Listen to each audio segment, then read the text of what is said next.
Super Tune number one. What I'm supposed to say, make them like it. K-pop stans are the most conspiracy theorists I've ever seen in my entire life. I may be like, all right, this is a bot. It's just go through the 5 stages of grief. It kind of as if the trains are being abused. I'm the queen of blocking and muting.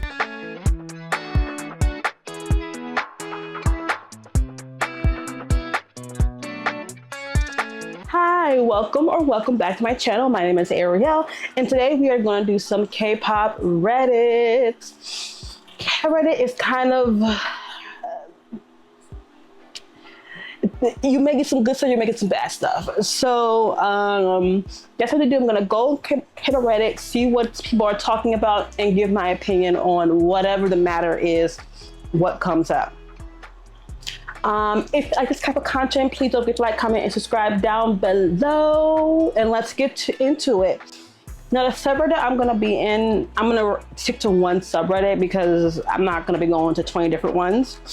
So the one that I'm gonna stick to is K-pop thoughts. I'll link them down below so you guys can see the topics and etc. If you don't know that this exists, here you go. So the first topic here, and I'm gonna keep it on hot posts, just so that I can get what people are talking about in the trends. The first thing I'm seeing right here is about the Starlight Boys. Now, I can't give my full opinion on this because I swear I do not understand what's going on. But from what I've been seeing online, is there is one mentor that is, it kind of as if the trains are being abused, like working very long, not having lots of rest. And if I'm not mistaken, I think the one mentor was never an idol. He debuted like a ballad singer, so like he would never have to go through what an idol has to go through. All I have to say is, if whatever the fans are saying is true, that are actually watching this show, are saying is happening, it's disgusting. And there really does need to be a systematic change. Trainees deserve rest. These boys deserve, you know, to relax a little bit after working so hard, you know, and people who are in higher positions should not abuse that as well. Just because you are this higher position, you have this title of making decisions and figure out who goes forward in the competition, because I believe this is a competition show or audition show. I just don't feel like you should just abuse that position either. Moving on to the next topic. This is a good one. It says, how did you come into terms when your group started to focus on individual activities? And I honestly, quiet as kept, I only have really 2 groups like that. And quiet as kept, those groups bond to do group activity is kind of what keeps me going through it. So I have BTS and I have GOT7. GOT7 is one of the group that has a lot of people in the military, a lot of people outside the military, a lot of people who left the company. The whole group left the company, sorry. And then we have BTS, who right now only Jin and J-Hope are out and the rest are in the military, so they're focusing on group activities. I think, at least in my opinion, what helps me come to terms with it is the fact that I know that at least in at least these 2 groups, I know that they care about each other and that they care about their fans. And I know that they've made promises to come back as a group at some point, you know, especially with GOT7. They're all not even under the same company, but they've made, you know, a conscious decision that they're going to come back. And I think that's what helps. And I know I'm in a uniquely privileged position because a lot of other groups don't necessarily have that. Like, even in this post, they're talking about like SNSD, Girls' Generation, and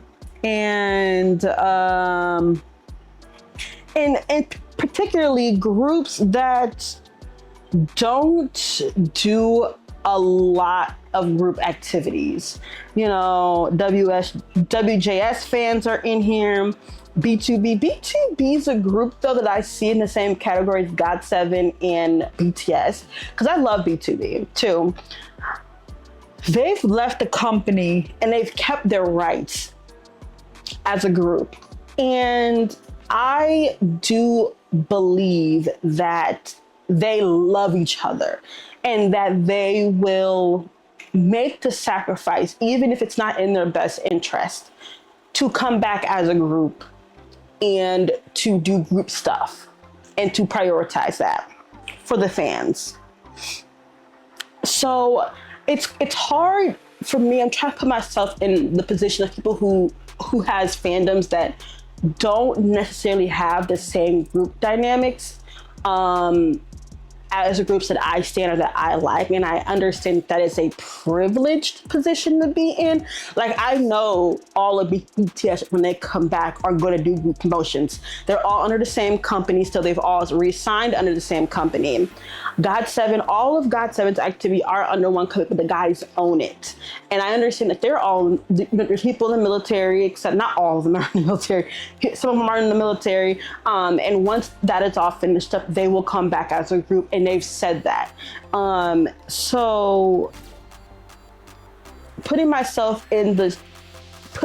to put myself into the same shoes as somebody who doesn't necessarily have that same group dynamic, I think it would be difficult to come to terms with that. If I had to come to the terms of BTS being something like a girl's generation, that would be very difficult.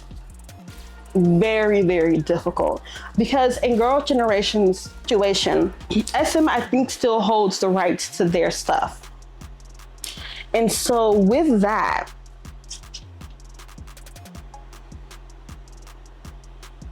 we're never going to get a full girls' generation. And I think that they are prioritizing their own individual activities over group activities. Like, they're not going to sacrifice their own profits, gains, or whatever to give a group comeback like once every 2 years, or anything of that sort. You know what I'm saying? So that would be so difficult. I don't know how I would feel if BTS had the same dynamic.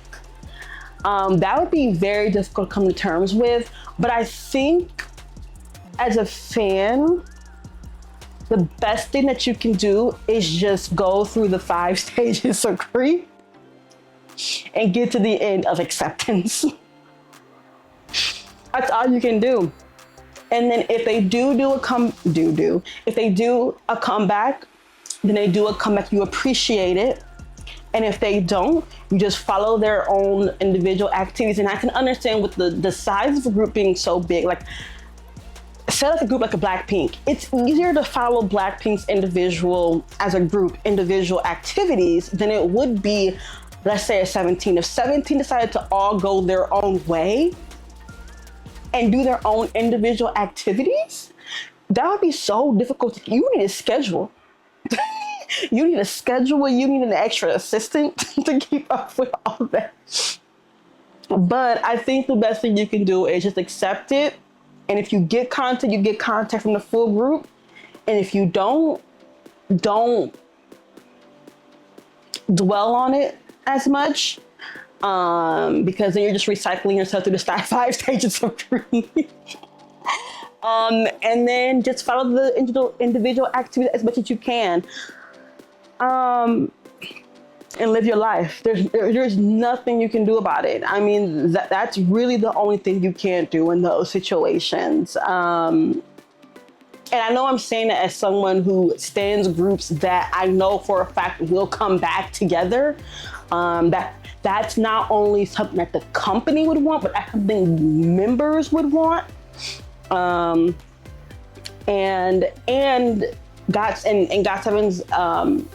GOT7's situation, they own the rights to their stuff, so it's not like they have to go through JYP. And as far as BTS, they're all under the same label, so it's so much easier for them to come back instead of dealing with like 8 different schedules from 8 different companies. And those companies are going to prioritize their profits over the group's company, if that makes any sense. How do you react to hate comments about your favorite group and soloists? I ignore them. Plain and simple. My thing is, it depends on what the hate is. If it's a hate of opinion, I can't get mad. If someone says, you know, I don't really like BTS music, what I'm supposed to say, make them like it? I can't do that. You know what I'm saying? Like, I can't make someone like Stray Kids music. So I don't really get offended by that. And I also don't categorize it as hate, but some people do. Now, if they criticize their music in a way that is hateful, like, let's just say some people say, oh, Stray Kids make noise music, it's trash music, I don't know how anybody, like, okay, at that point, like, oh, you're doing the most. 95% of the time, I will ignore the comments. I just keep scrolling. Number one. Number two, I've curated a lot of my social media where I follow a lot of stands of the same groups that I follow, or multi-stands who understand being what a multi-stand is. So for me, my problem is mostly my fandom's fighting. I'm like, my fandom's fighting. Like how armies would get upset because, oh my God, what was it? They said something that, some news article said something about Stray Kids doing something first, and then somebody was like, no, BTS did it, and they were arguing about it. Don't pay no mind to it. That's the best thing that I can tell you. Trust me when I say this, you will live a peaceful stan life if, one, you curate your page to only see positivity. I follow people who put out positive. I don't follow people who sit around all day and speak negatively about an artist because they have the platform to do so. I just don't. I don't. I used to follow a lot of stuff like that, like early on when I was on TikTok, but I kind of got away from following those type of pages because all it did was raise my cortisol levels, and I ain't got time for that. So the best thing that I can say is, one, curate your space, your social media space, to only see people that you want to see. I'm not saying these things aren't going to slip through. And I'm not saying be in a vacuum as well, because there are some delusional fans out there. You know who those fans are. And yeah, no, okay? So I'm not in a situation where I follow people that are that delusional, but I also am not gonna follow people who, or curate a social media experience that is normal. That's what I was all about it. Where you follow normal people who talk about normal things. And if they do talk about a controversy here and there, they're not hating on an artist or that sort. Like, let's just say Lisa put out new music. I always just say, oh my God, I love Lisa, yada, yada, but I don't really like, you know, the new music that she put out. But I can't wait for whatever she puts out afterwards. Like that's not hate. That's just like, I don't like it, but you know, we'll move on from that. You know what I'm saying? I have people who have those type of opinions. I don't have people like, oh, Blackpink is trash. Her music is trash. No wonder it's not good. Like, you know what I'm saying? So I think it's a delicate balance of curating your social media experience, but also just ignoring it. Just ignoring it. And don't engage with it. Don't like it. Don't be going back and forth arguing with people, especially when it's dealing with misinformation. I'm the queen of blocking and muting. I will block anything and I will mute anyone. Quit playing with me. Quit playing with me. Either way, let's move on. This one is, what are your most streamed K-pop songs for the month of October? Let's see. I would have to go to Spotify and see what that looks like. Okay. Over the last 4 weeks, my most streamed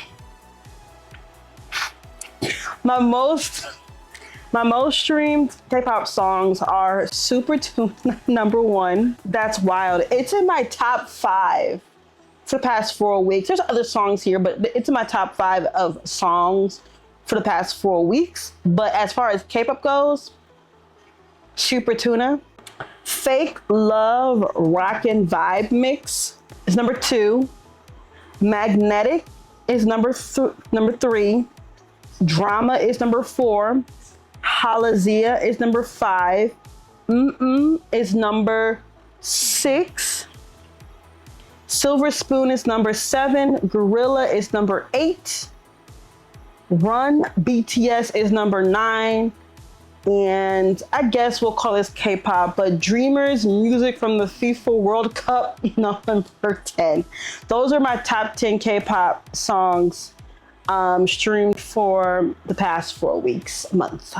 So, do you prefer when a group debuts with a full EP or just a few spaced out singles? Oh, you have to go with a full EP.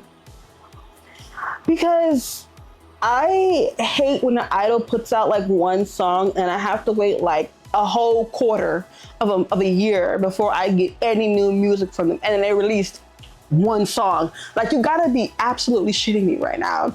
Like, I think that groups should be debuting with a full EP at least. So at least 4 to 5 songs, maybe 6, but I think 6 is pushing album.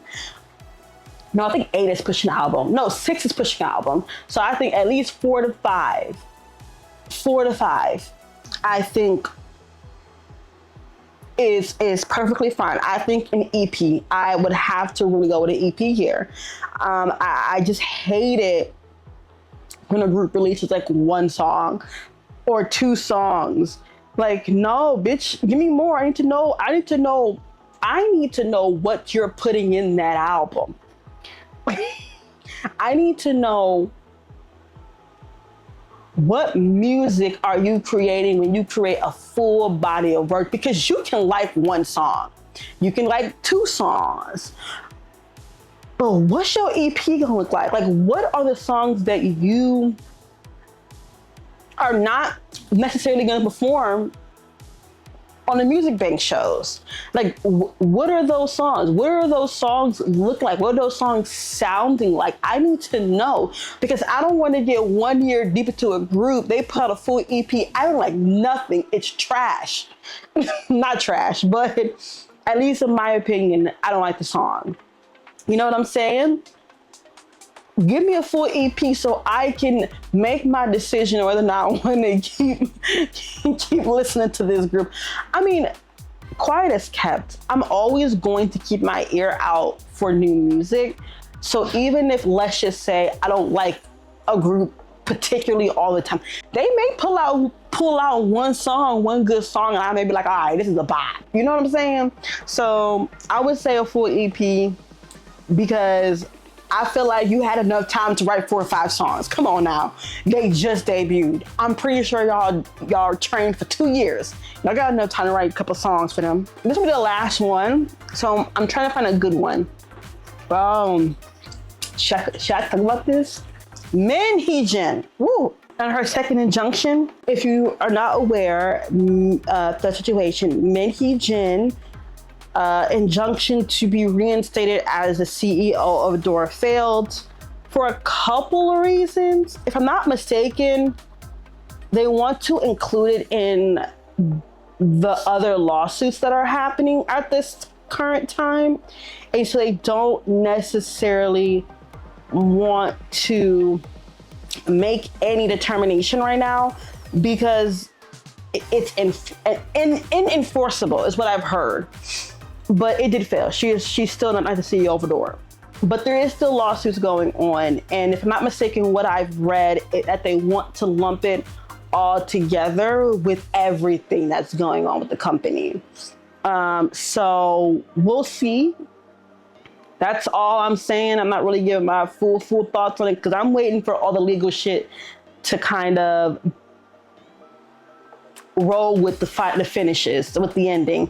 I'm over the stuff that's happening in between. I need to know what's going to happen at the end, because then that's when I will fully form a full opinion, because everything will be out there. I guess we have time for one more. Last thing, K-pop stans think everything conspiracy and that's the real problem. Yes. Sometimes shit just be happening. And everything's not always a this or a that. People are always trying to intentionally undermine some people, intentionally, especially when it comes to the thing that they were talking about here is Anche. I think that's how say your name. It's not a spy for hot. Yes, when I tell you K-pop stans are the most conspiracy theorists I've ever seen in my entire life. And it's disgusting, because they'll take anything from a random thing and run with it. It happened with EXO. I remember reporting about this, but I forget his name. I think the leader of EXO, he came out and said something about, or he was asked about the CBX lawsuit that was going on, or is still going on, because I haven't heard anything about it. But you know, with lawsuits and court stuff, a lot of stuff happens behind the scenes with lawyers, and then it comes out. You know what I'm saying? So if it's quiet, maybe that's a good thing, or maybe it's a bad thing. Who knows? But I think he came out and they misconstrued what he said as being like not in support of CBX, and it totally wasn't that. But the reason why people ran with that is because one person said it, and all of a sudden it was true. When if you read the translations of the interview that he was given, which was an interview, I think he was in a historical play. I don't remember. This was like earlier this year. So much has happened. That was earlier this year. So much has happened since. But if I'm not mistaken, he was doing an interview because he has an historical drama or a play that he was in, and they just happened to ask him about that. And it was never that what the fans ran with. But I think that's what we're gonna end off on. I think we went over enough topics. If you like this type of content, please let me know. I can give my thoughts more. Maybe I can make these videos even longer. Maybe instead of the length that it's gonna be, maybe I can make it the full hour and I can give you more detailed, welled out thoughts rather than just looking on Reddit. But yeah, if you like the type of content, please don't forget to like, comment, and subscribe down below. And I will see you guys in the next one.